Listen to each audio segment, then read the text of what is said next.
Hi, I'm Tim. Welcome to our channel and thanks for logging on. If you enjoy these videos, do me a favor and subscribe to our YouTube channel right here at Watchbox Reviews. I would really appreciate it and I promise to update daily.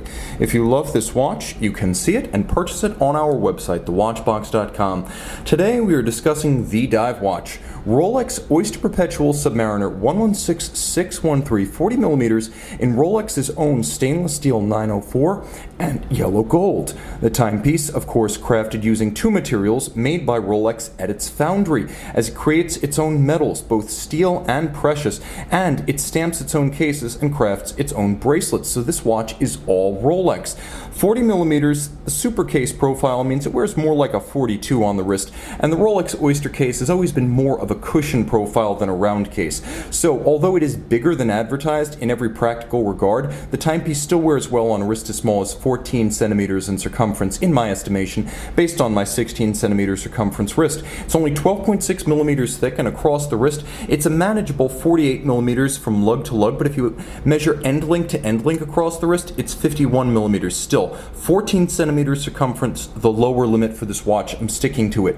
20 millimeters, the spacing between the lugs. Now let's open up the clasp, jump inside, and see what Rolex hath wrought. As I mentioned, this is a manufactured product in every regard, and there was a time when Rolex bracelets were a little bit ropey, they had a rattle, they seemed somewhat less than the ideal you imagine when you hear the name Rolex. But since the 2005 GMT, the arrival of the super case, and the full solid end link, solid center link, milled clasp bracelet, we have had nothing but impeccable quality and industry-leading standards of assembly. As you can see, the clasp itself features a double lock. There's a clamshell on top with a kerf for digging in your nail, and then you can't just pull it open. It's not friction fit. There is a lift lock trigger internally with a beak and a hook that allows you to lock it once, lock it twice, and now it's quite secure.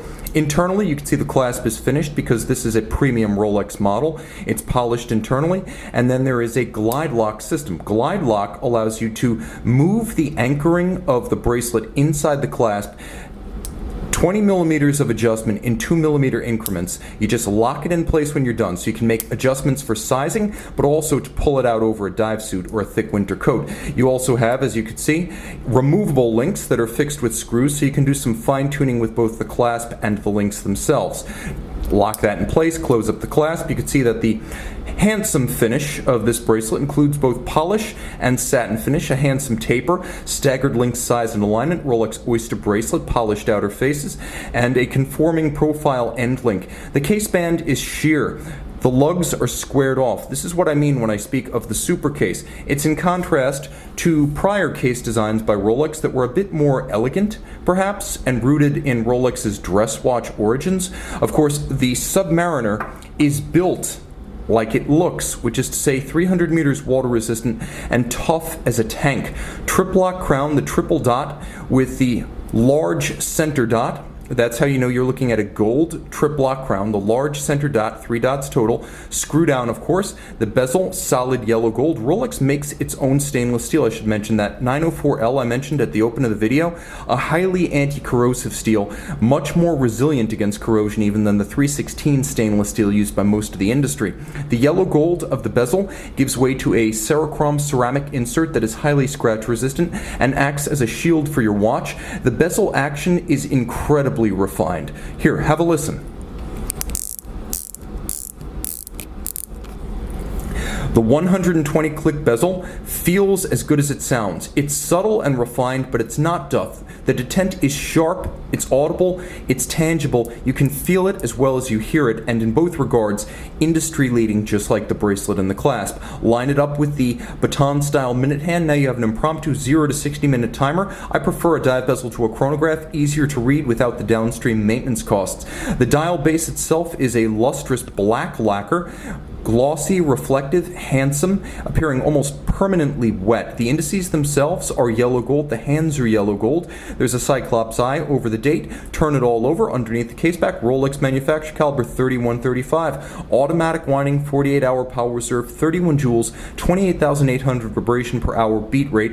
It features both stop seconds and a quick set date, and it has a full balance bridge for shock resistance with a free sprung index for the same reason. It uses an overcoil hairspring, a Breguet overcoil made by hand of a Blue oxidized niobium zirconium alloy, so the overcoil gives the watch the ability to keep excellent time in any position, as the overcoil has a centered mass, unlike conventional flat hairspring. The anti-magnetic alloy, well, that makes the watch more resilient when you're out of the water in the presence of high-powered home and office electronics. And the watch, of course, a COSC certified Swiss chronometer that Rolex then cases up and tests to no worse than -2 + 2 seconds. That's in excess of the COSC standard of -4 + 6 seconds, and the basis for the superlative chronometer stamp on the dial. That superlative chronometer nomenclature finally has a real-world basis. The timepiece is rugged, handsome, and with the combination of yellow gold and steel, a little bit brash by Rolex standards. Not an oversized watch, but a watch with an outsized personality. Own the dive watch in two-tone on the watch box. Rolex Chromolite Blue on the Submariner by night. Rolex even makes its own lume.